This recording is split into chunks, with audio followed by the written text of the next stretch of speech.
about 3 or 4 years old, I remember my mum reading a story to me and my 2 big brothers. And I remember putting up my hands to feel the page of the book, to feel the picture they were discussing. And my mum said, "Darling, remember that you can't see, and you can't feel the picture, and you can't feel the print on the page." And I thought to myself, but that's what I want to do. I love stories. I want to read. Little did I know that I would be part of a technological revolution that would make that dream come true. I was born premature by about 10 weeks, which resulted in my blindness some 64 years ago. The condition is known as retrolental fibroplasia, and it's now very rare in the developed world. Little did I know, lying curled up in my Prem baby humidity crib in 1948, that I'd been born at the right place and the right time. That I was in a country where I could participate in the technological revolution. There are 37 million totally blind people on our planet. But those of us who've shared in the technological changes mainly come from North America, Europe, Japan, and other developed parts of the world. Computers have changed the lives of us all in this room and around the world, but I think they've changed the lives of we blind people more than any other group. And so I want to tell you about the interaction between computer-based adaptive technology and the many volunteers who helped me over the years to become the person I am today. It's an interaction between volunteers, passionate inventors, and technology, and it's a story that many other blind people could tell. But let me tell you a bit about it today. When I was 5, I went to school and I learned Braille. It's an ingenious system of 6 dots that are punched into paper, and I can feel them with my fingers. In fact, I think they're putting up my grade 6 report. I don't know where Julian Morrow got that from. I was pretty good in reading, but religion and musical appreciation needed more work. When you leave the Opera House, you'll find there's Braille signage in the lifts. Look for it. Have you noticed it? I do. I look for it all the time. When I was at school, the books were transcribed by transcribers, voluntary people who punched 1 dot at a time, so I'd have volumes to read. And that had been going on mainly by women since the late 19th century in this country, but it was the only way I could read. When I was in high school, I got my first Philips reel-to-reel tape recorder. And tape recorders came my sort of pre-computer medium of learning. I could have family and friends read me material, and I could then read it back as many times as I needed. And it brought me into contact with volunteers and helpers. For example, when I studied at graduate school at Queen's University in Canada, the prisoners at the Collins Bay Jail agreed to help me. I gave them a tape recorder and they read into it. As one of them said to me, "Ron, we ain't going anywhere at the moment." But think of it, these men who hadn't had the educational opportunities I'd had helped me gain postgraduate qualifications in law by their dedicated help. Well, I went back and became an academic at Melbourne's Monash University, and for those 25 years, tape recorders were everything to me. In fact, in my office in 1990, I had 18 miles of tape. Students, family, and friends all read me material. Mrs. Lois Dowry, whom I later came to call my surrogate mum, read me many thousands of hours onto tape. One of the reasons I agreed to give this talk today was that I was hoping that Lois would be here so I could introduce you to her and publicly thank her. But sadly, her health hasn't permitted her to come today. But I thank you here, Lois, from this platform.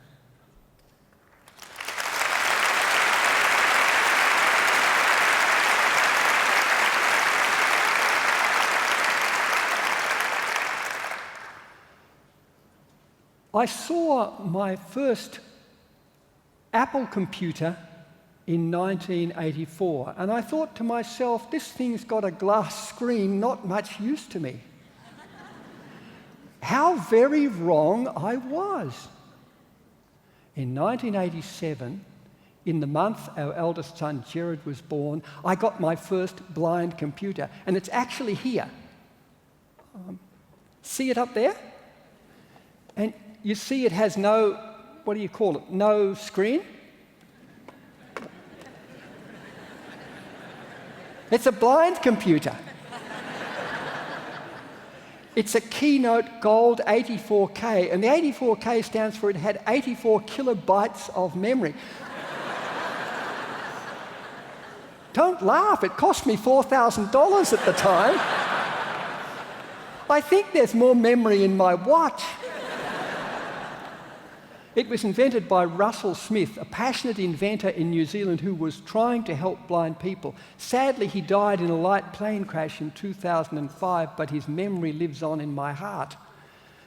It meant for the first time I could read back what I had typed into it. It had a speech synthesizer. I'd written my first co-authored label or book on a typewriter in 1979 purely from memory. This now allowed me to read back what I'd written and to enter the computer world, even with its 84 Ks of memory. In 1974, the great Ray Kurzweil, the American inventor, worked on building a machine that would scan books and read them out in synthetic speech. Optical character recognition units then only operated usually on one fault. But by using charged couple device flatbed scanners and speech synthesizers, he developed a machine that could read any font. And his machine, which was as big as a washing machine, was launched on the 13th of January 1976. I saw my first commercially available Kurzweil in March 1989, and it blew me away. And in September 1989, the month that my associate professorship at Monash University was announced, the law school got one, and I could use it. For the first time, I could read what I wanted to read by putting a book on the scanner. I didn't have to be nice to people. I no longer would be censored. For example, I was too shy then, and I'm actually too shy now, to ask anybody to read me out loud sexually explicit material. But you know, I could pop a book on in the middle of the night and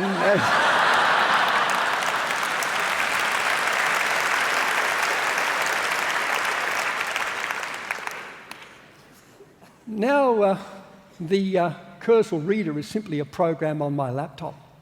That's what it's shrunk to. And now I can scan the latest novel and not wait to get it into talking book libraries. I can keep up with my friends. There are many people who've helped me in my life, and many that I haven't met. One is another American inventor, Ted Hentner. Ted was a motorcycle racer, but in 1978 he had a car accident and lost his sight, which is devastating if you're trying to ride motorbikes. He then turned to being a water skier and was a champion disabled water skier. But in 1989 he teamed up with Bill Joyce to develop a program that would read out what was on the computer screen from the net or from what was on the computer. It's called JAWS, Job Access with Speech, and it sounds like this. These include both and long-term physical, mental, intellectual, or sensory impairments which in interaction with various variables may hinder their full effective participation in society on an equal basis with others. Top. Isn't that slow? You see, if I read like that, I'd fall asleep. I slowed it down for you. I'm going to ask that we play it at the speed I read it. Can we play that one?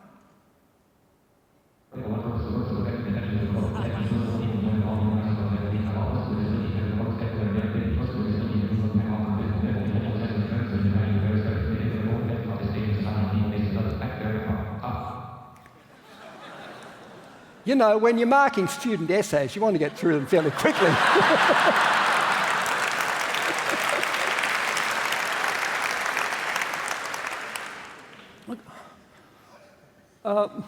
This technology that fascinated me in 1987 is now on my iPhone and on yours as well.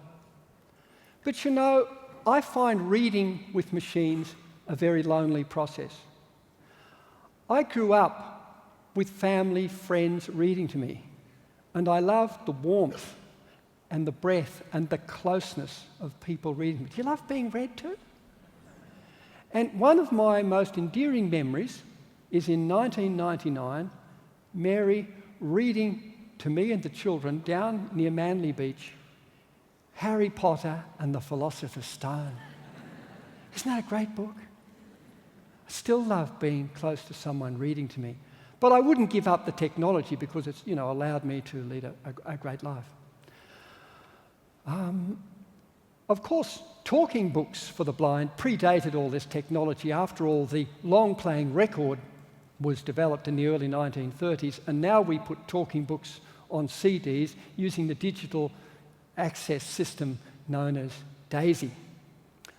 But when I'm reading with synthetic voices, I love to come home and read a racy novel with a real voice. Now, there are still barriers in front of we people with disabilities. Many websites we can't read using JAWS and the other technologies. Websites are often very visual, and there are all these sorts of graphs that aren't labelled and buttons that aren't labelled.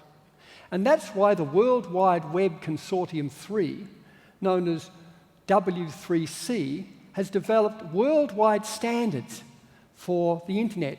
And we want all internet users or internet site owners to make their sites compatible so that we persons without vision can have a level playing field. There are other barriers brought about by our laws. For example, Australia, like about 1/3 of the world's countries, has copyright exceptions which allow books to be brailled or read for we blind persons. But those books can't travel across borders. For example, in Spain there are 100,000 accessible books in Spanish. In Argentina there are 50,000. In no other Latin American country are there more than a couple of thousand. But it's not legal to transport the books from Spain to Latin America. There are hundreds of thousands of accessible books in the United States, Britain, Canada, Australia, etc. But they can't be transported to the 60 countries in our world where English is the first and the second language. And remember I was telling you about Harry Potter? Well, because we can't transport books across borders, there had to be separate versions read in all the different English-speaking countries. Britain, United States, Canada, Australia and New Zealand all had to have separate readings of Harry Potter. And that's why next month in Morocco, a meeting is taking place between all the countries. It's something that a group of countries and the World Blind Union are advocating, a cross-border treaty, so that if books are available under a copyright exception and the other country has a copyright exception, we can transport those books across borders and give life to people, particularly in developing countries, blind people who don't have the books to read. I want that to happen.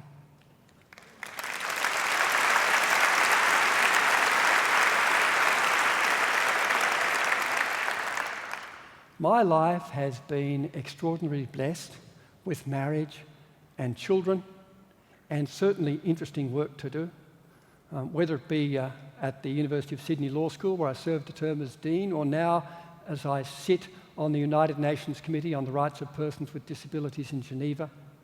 I've indeed been a very fortunate human being. I wonder what the future will hold. The technology will advance even further. But I can still remember my mum saying 60 years ago, "Remember, darling, you'll never be able to read the print with your fingers."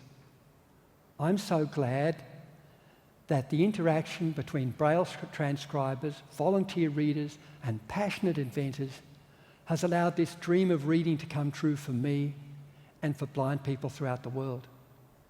I'd like to thank my researcher, Hannah Martin, who is my slide clicker, who clicks the slides, and my wife, Professor Mary Crock, who's the light of my life, is coming on to collect me. I want to thank her too. I think I have to say goodbye now. Bless you. Thank you very much.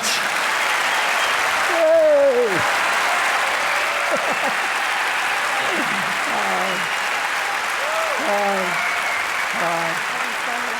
Whoa! Yay!